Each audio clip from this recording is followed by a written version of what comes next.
Fala, gente. Ó, tô recebendo essa preciosidade de irmão aqui, querido. Grande músico, violonista, que tanto me abençoa. Ele tá passando por aqui, eu tô aproveitando para trazer ele, puxar ele para cá para fazer essa meia hora de bate-papo aqui. Prazer te receber, mano. Pô, uma honra, uma alegria. Só Deus sabe a alegria que é estar minha junto. também, recíproca, totalmente, Que mano. bom, João. Pô, uma alegria mesmo.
Ei, que coisa linda. Olha aí, tá vendo? A gente fez aí uma aula essa semana falando sobre isso, ó. Olha como é linda essa música, tá vendo? E não tem nada contra gringo não, né, Marcelo? Pelo contrário. Pô, maravilhoso. Os caras são nossos professores, né? São nossos Total. professores. Conta um pouquinho pra mim. Você é carioca? Eu sou carioca, mas assim, parte da família da minha mãe toda é do sul. Sim. Então eu me considero um cariúcho, metade, Cariúcho, metade. cara. Fala, cariúcho parece nome de Paquito, né? Tinha lá as biguchas, sei lá, tinha o cariúcho, o carioca com gaúcho. E outra, né? Eu Tem casei... irmãos? Tem irmãos? Tenho 2 irmãos no Rio, uma irmã no sul. E eu casei com uma gaúcha. Que legal. E assim, a minha vida tá toda no Rio Grande do Sul. Um beijão pra ela. Como é que é o nome dela? Luciana. Lu, beijo pra você. Obrigado de emprestar o seu maridão pra gente aqui, viu, querida? E também a Luísa e a Maria, que são as minhas Ah, filhas. são as duas bonecas lindas. Um beijo pra elas também. Beijo E pra foi muito elas. bom, porque agora, esse ano, eu viajei sem a família. Isso é a primeira viagem sem a família esse ano. Aí a Luísa, ao se despedir, chorou. Ah, Aí assim, meu sou Deus. amado. E coisa quebra boa. o coração. Pô. Quebra o coração, né, Marcelo? Mas é bom ver o filho chorando de E saudade. como é que o violão chegou na sua vida? Conta pra mim. Desde moleque mesmo? Desde menino, de tudo? Não, eu tinha 12 anos quando a minha irmã começou a fazer aula de violão.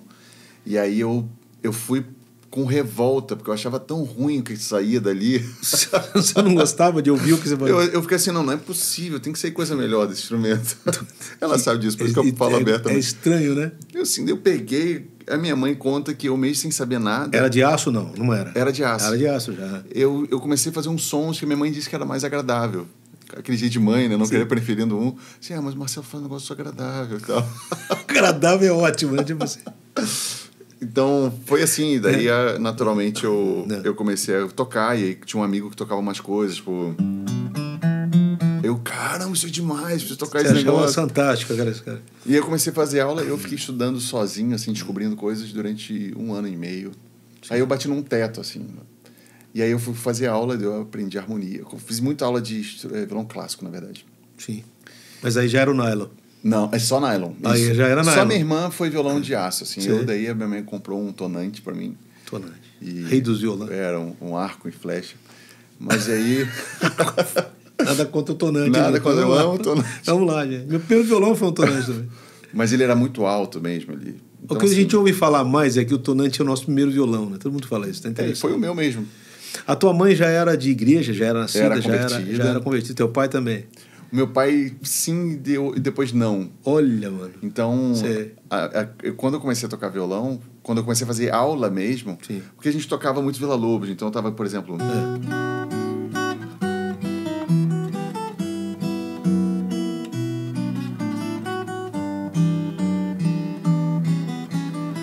Essas coisas eu achava maravilhosas. Só que chegou uma hora que eu pensei assim, mas... Eu perguntei pro professor, né? Até quando eu vou tocar a música dos outros? Assim? E aí? E aí ele assim, cara, vamos estudar então tabela de intervalos. Acho que ele viu uma veia criativa. Enxergou. E aí foi uma loucura, assim. Quando eu vi os intervalos, eu enlouqueci. Eu lembro que eu voltei de uma aula que eu morava longe do meu professor. Eu voltei de ônibus, assim... Eu tava tão encantado com aquilo. Embasbacado com aquilo. Né? As árvores se mexiam diferentes. Sim. Tudo era romântico. É interessante isso aí que você está falando. Foi um impacto. As pessoas às vezes não entendem como a gente enxerga o mundo musicalmente. Totalmente. Tem coisa que tem cara de Ré maior, tem coisa que tem cara de Mi menor, tem coisa que tem cara de escala, tem coisa que tem cara de intervalo. Então é um negócio muito interessante que você está falando. Inclusive, quando por exemplo, eu componho algumas músicas cantadas, mas eu não faço a letra antes, eu faço a música depois. Sim. E eu olho para a música e eu entendo qual que é a mensagem dela. Sim. A música fala, né? Então, o Nelson Motta falou isso, o compositor, né, que é crítico e tudo mais, jornalista, ele fala que toda música tem uma letra... anos, tem uma letra implícita, né? É interessante como isso é...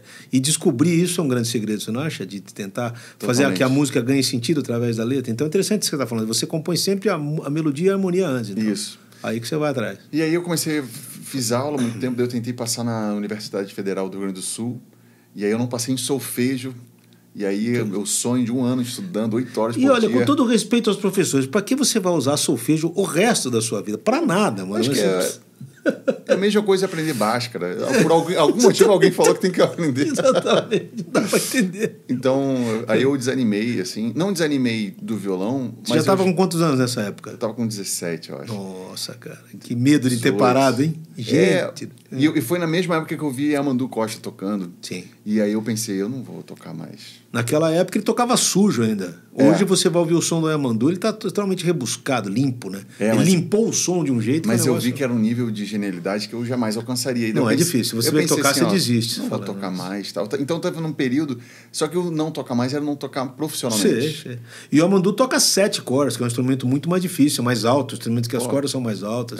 Tem que ter uma pata para tocar aquilo ali. E teve uma época que eu viciei em Rafael Rabelo, em Amandu. Para mim foi o maior violonista brasileiro de todos os tempos. Nunca mais. Sem dúvida. Não é mesmo? Paco de Lutia. Paco de Lutia também. Para mim, em termos de sentimento, que nem o Paco de Lutia, nunca mais também. A mão direita do Paco, absurdo, né? É absurdo. Você pega os vídeos antigos, ele bem novinho, você já ouviu? Não. É lindo. Você preto e branco ainda, ele tocando aquelas coisas. Mas eu já vi do Rafael Rabelo tocando na casa de amigos, assim. Nem sabia que estava gravando. Menino. Que é um negócio inacreditável. É inacreditável. E o bom gosto do Rabelo, né?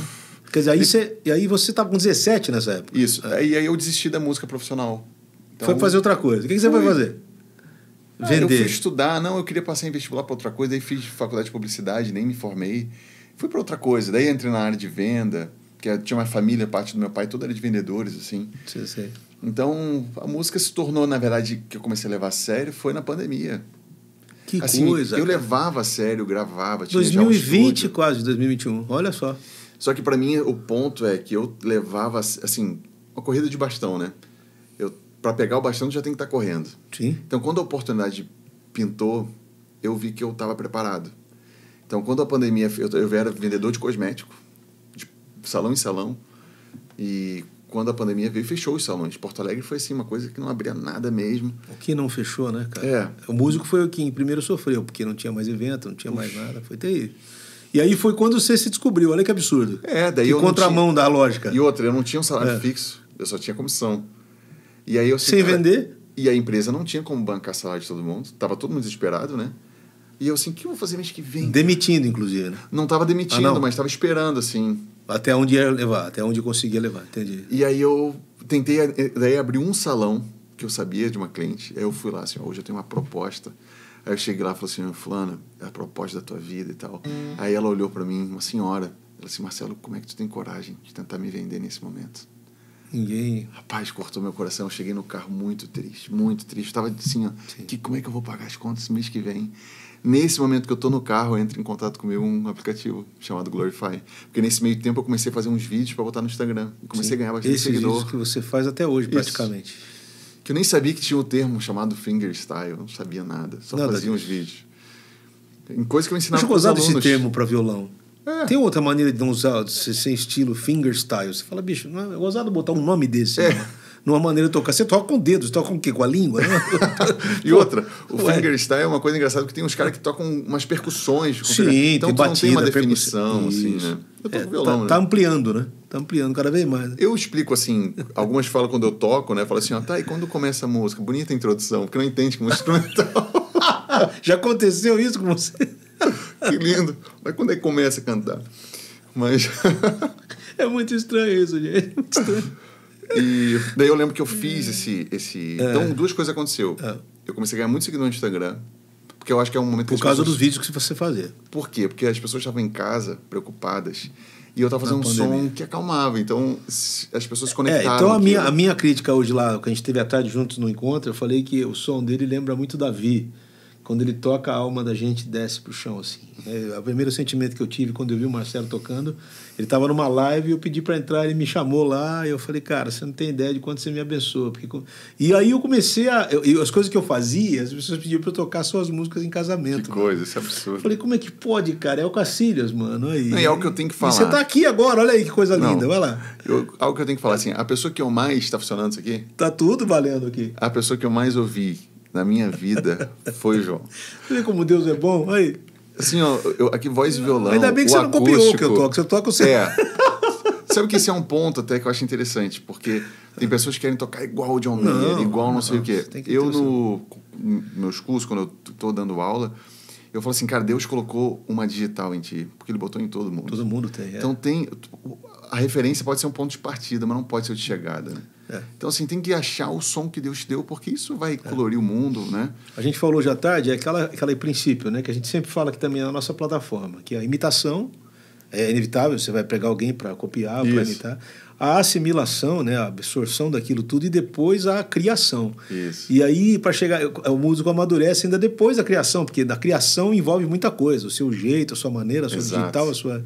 Mas então, que legal, e aí? E eu trabalhei como era vendedor, trabalhei em loja de instrumento musical. Também, olha, Porto Alegre. Não. Isso em Novo Hamburgo. Novo Hamburgo já, tá.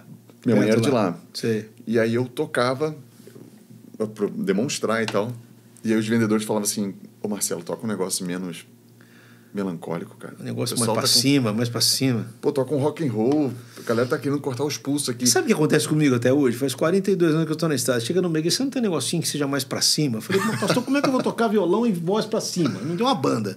A banda talvez possa fazer um negócio mais agitado, mas mesmo assim, né? Por que tem que ter algo? O que é pra cima? A música, às vezes, que pra cima, que te põe pra cima, é aquela que te acalma, é aquela que te restaura a vida.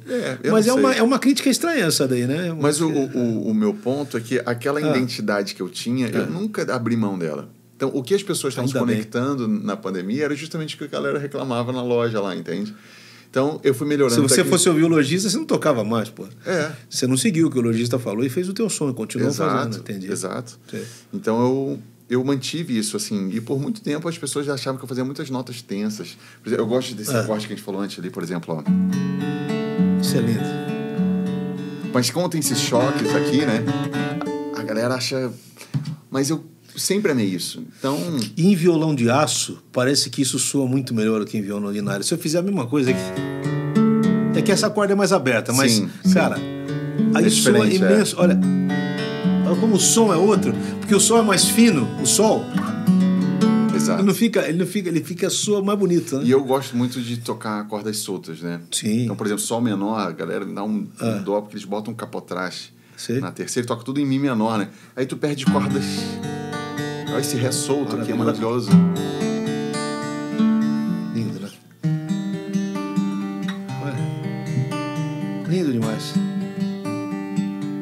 Aqui também.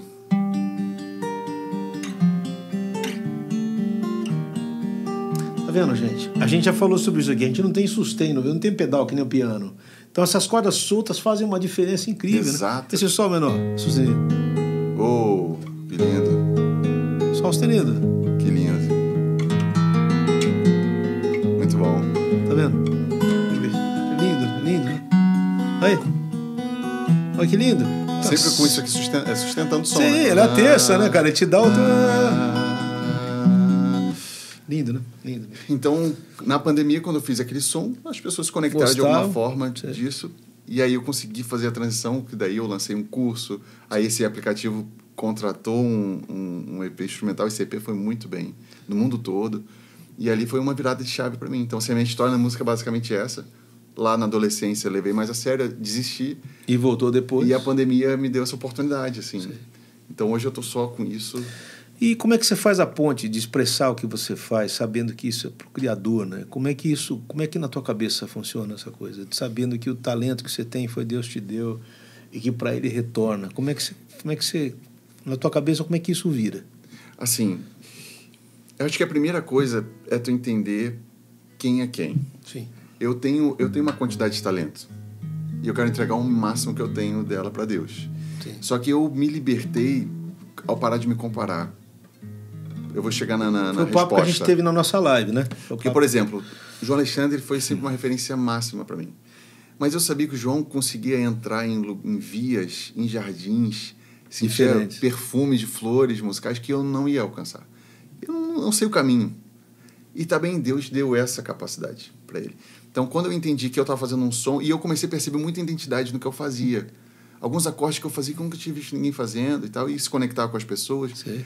E eu vou fazer o meu som. Então, hoje eu... Você começou a procurar o teu jeito de se expressar com os teus acordes e tal. E aí eu vejo Deus nisso. Sim. Porque Deus deu qualquer talento por algum motivo. Sempre. Colore o mundo, abençoa as pessoas. Mas eu acho...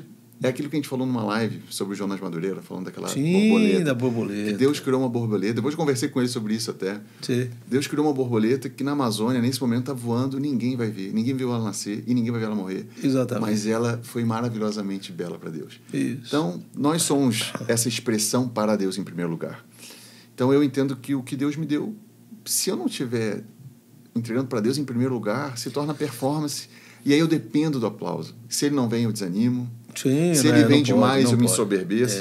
Saber que Deus aí eu é lembro o primeiro do trecho. ouvido. Aí eu lembro daquilo que o salmista fala, né? Que quando ele pede para Deus, isso tem a ver também com o que a gente recebe. Que o Senhor não me dê demais, não me dê demais para que eu não venha me esquecer, e não me dê de menos para que eu não duvide do teu cuidado. Então, a nossa medida exata na música é um negócio interessante. Porque tem gente que quer chegar não sei aonde na música. O cara quer chegar voando em algum lugar, mas não precisa, cara. Você tem que fazer o que você faz da melhor maneira que você pode para alcançar essa satisfação pessoal, inclusive. Né? Não, é isso que eu quero fazer. Pronto. Exato. Você não tem que como é que chama? Justificar a sua profissão e nem o que você toca. Sim. É o seu jeito de tocar. Exato. É muito legal isso, muito legal. E tu sabe que na época que eu era adolescente, estava em alta oficina G3, Juninha Fran, e aí a galera toda da minha idade era fritando na guitarra. Eu lembro, só nota assim, que... muito rápido tudo, era só velocidade. Eu lembro que eu fiz já aula com um guitarrista muito bom até. E aí eu quero tocar rápido. Mas sabe quando tu fala triste? Porque não é o que tu quer, na verdade, é o que todo mundo acha que tem que ser. Alguma coisa tem que rolar para ficar igual, né? Você quer estar na média, essa é a coisa que todo mundo está fazendo. Porque descompara. Mas é coisa da idade, da pouca idade. Tu quer ser validado pelos teus amigos, né? E muito músico estuda para impressionar músico. Que para mim é um erro, assim, ao meu ver, porque... A música não foi feita para impressionar, ela foi feita para encantar. Não para impressionar. Impressionar é exatamente. Não é que nem o conhecimento, né? Não foi feito para humilhar nem impressionar, foi feito para encantar. É isso. E quando você encontra esse caminho, né? E uma vez um amigo meu falou uma coisa para mim, Cacilhas, que eu achei interessante, um pianista. Falou, não é o dó maior, é a maneira como você toca o dó maior. Exato. É interessante, entendeu? Porque um dó maior é um dó maior, bicho. Mas como é que você dedilha esse dó maior? Que jeito? Cada um tem um dó maior diferente, é o mesmo dó, mas e aí? Você fala, é tudo igual. Não é, não. E com o tempo, não sei se aconteceu contigo, assim, eu começo a dar tanto valor, assim, pro som. Demais, o demais. O dó maior é maravilhoso, assim. Sim. A gente não precisa de tanto, sabe? Não. É a coisa, porque se você pensar, cada nota tem harmônicos. Uhum. Eu vi um cara falando uma vez, maestro, você toca uma nota no piano, tá? Já tem harmônico ali, rolando quinta, oitava, terça. Você põe a outra nota, já vai vir mais harmônico, mano. Que vai juntar com o som que tá rolando. Você tá falando em duas notas e somadas aos harmônicos. Quando você põe três, quer dizer, cara, essa coisa do consonante tem toda uma coisa... como é que fala? Divina nisso aí. Sim. Então, saber colocar nota para que ela não fique nem feia, nem bonita, cara, é um desafio. E não é muito, não é pouco. É o saber, né? É atenção e relaxamento. Isso. Entendeu? É que a gente sempre fala, né? Isso. Então, é muito difícil. Que é o que eu sinto falta hoje da música que está rolando muito na igreja hoje.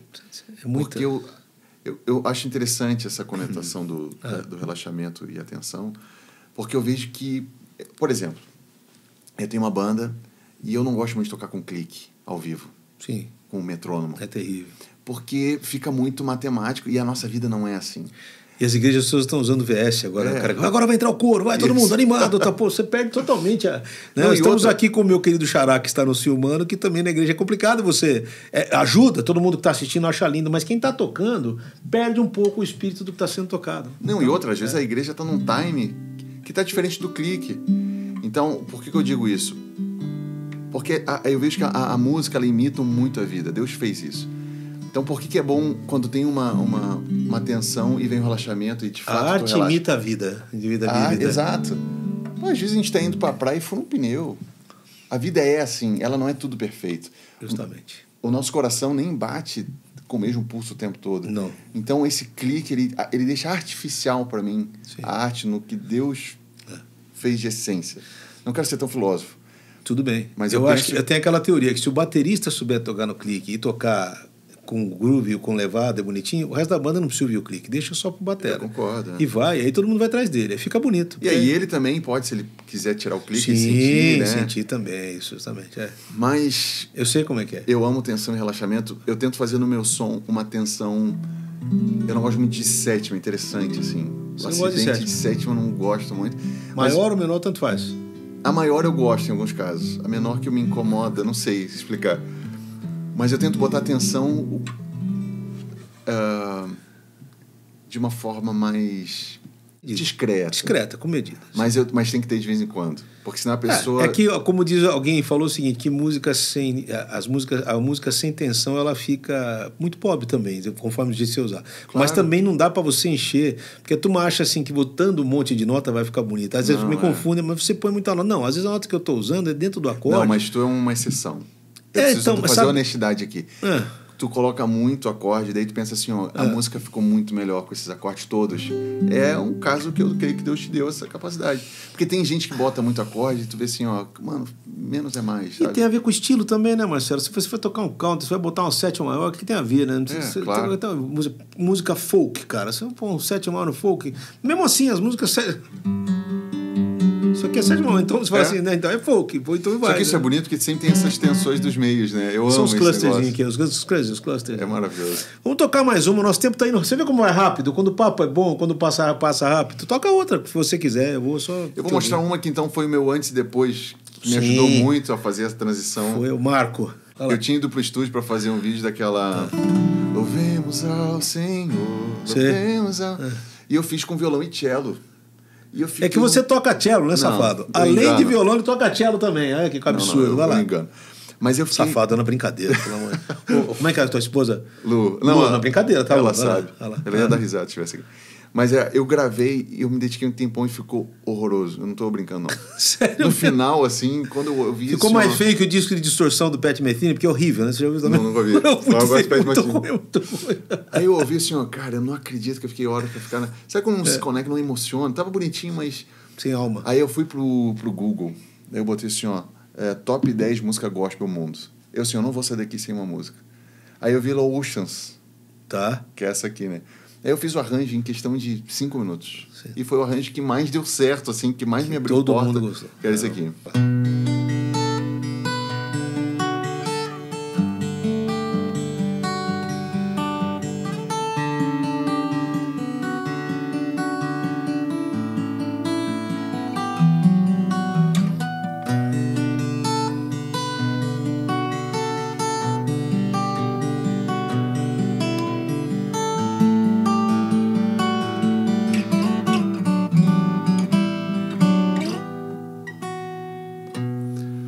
Nessa época, essa música virou uma febre na internet, né? Cara, todo mundo, eu não vou nem citar nomes, mas assim, ó, todo mundo em alta usou naqueles rios, no trechinho. E o Rios era 30 segundos. E muita gente usando, exatamente. E você, né? Tocando. E você tocando, é. Então, assim, pra mim foi uma lição, porque nem sempre o tempo que tu leva pra fazer um arranjo, aquela coisa... Eu fiz muito rápido, claro. Sim.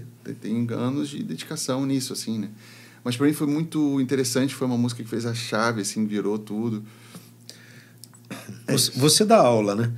Quantos alunos perguntaram assim, quanto tempo vai levar para eu tocar igual a você? Eu acho que muita gente pergunta. Toda semana alguém pergunta isso. Quanto tempo levou para tocar? 40 anos quase, Marcos. Eu gostei da resposta do Alexandre. Demorou 39 anos. Para chegar, né? Mas é isso daí. Vamos, você quer tocar mais uma? Você quer falar alguma coisa? Quer deixar um conselho aqui para a turma que está pensando em viver de música? Eu tenho um conselho. Qual é o teu? O meu conselho é simples. Aprenda a viver com pouco. Esse é o conselho básico, assim. Boa. E outro? Agora não vou falar na questão financeira. Eu não sei se é um bom conselho. É que pra mim a originalidade é mais importante do que tudo. Porque eu vejo que muita gente quer fazer algo que já está dando certo. Só que com isso, tu vai ser mais um num oceano de gente que já está fazendo isso. E tem aquela pergunta básica. Se eu sou igual a todo mundo, eu sirvo para quê? É uma boa. Primeira pergunta é essa. Então, segunda, o que eu vou crescer enquanto músico se eu ficar copiando alguém a minha vida inteira? Exato. É que eu entendo quem faz isso para ir atrás da grana. Então, não julgo. Ao mesmo tempo, eu penso que todo mundo tem um diferencial. E tu tem que descobrir esse diferencial e tem que focar nele. Em algum momento, eu creio Eu acho que a busca do músico é a identidade, né? Total. Ele criar um som que quem está tocando é fulano. Eu acho Eric que Johnson, guitarrista que eu gosto muito, pra caramba. em 2 notas tu sabe que é ele que está tocando. É impressionante. É impressionante. Larry Carlton, esses caras todos têm uma cara, né? Vamos lá, temos 3 minutos, cara. Esses que dias... conselho você dá? Buscar originalidade, é isso que você estava aqui dizendo, tipo, tua personalidade. Eu creio que sim. Assim, tempos atrás tinha um produtor do Rio de Janeiro que ele falou assim, talvez seja polêmico, mas fala em minha pessoa. Ele mandou uma mensagem e falou assim, cara, meu sonho é ver de música. Daí eu perguntei, cara, tu é casado? Ele sou. Deu assim, e a grana vem de onde? Cara, minha esposa está trabalhando e ela entendeu o meu sonho. Deu assim, rapaz, acaba com isso, cara, porque tu tá ferindo um princípio. Que é o princípio do sustento. O homem tem que trazer o sustento. Aí ele não gostou, foi ruim. Assim. Ficou bravo. Passou um ano, ele mandou uma mensagem. Falou assim, cara, eu tô trabalhando na Unimed. E eu tô muito feliz por aquele conselho. A minha casa tá em ordem. Então, assim...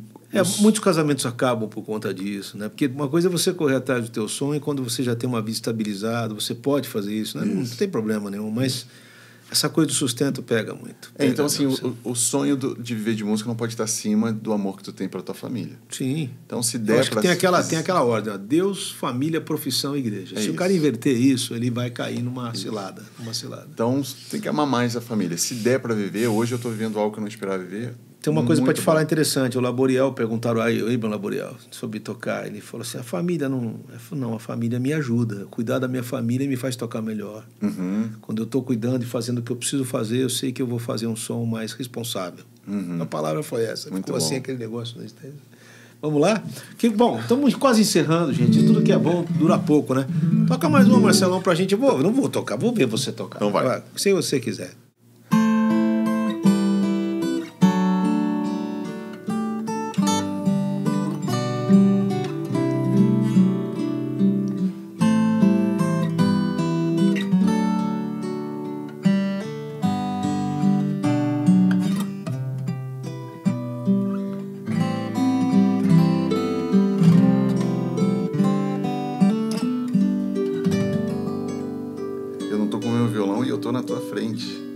Pesa nos dedinhos aqui. Gente, tudo que ele está falando aqui é relativo. Mas, João, foi uma honra. Privilégio meu. Marcelo, obrigado por você tirar esse tempo para estar com a gente. Eu e o Alexandre agradecemos a sua disposição, o seu carinho de vir aqui. E a alegria é muito grande, assim, minha, de te conhecer de perto, cara. Poder te dar um abraço, poder juntar os violões um pouquinho. Muito pouco. A gente tem que juntar mais. Amém. Mas vai ser uma benção. Eu ainda vou em Porto Alegre lá comer um churrasco. Vamos, vai ser muito legal. Você já falou aqui, viu, Lu, que o teu pai faz um churrasco violento. Volta é um gaúcho de mão cheia. Gente, isso aqui, o podcast de hoje foi esse podcast. É o primeiro nosso convidado, né, Chá? Nosso primeiro convidado. E essa honra. Manda um beijão pra turma ali. Gente, obrigado. Valeu. Muito obrigado pela atenção. Continue acompanhando o João. Fiquem com Deus, gente. Valeu. Obrigado, Marcelo. Valeu.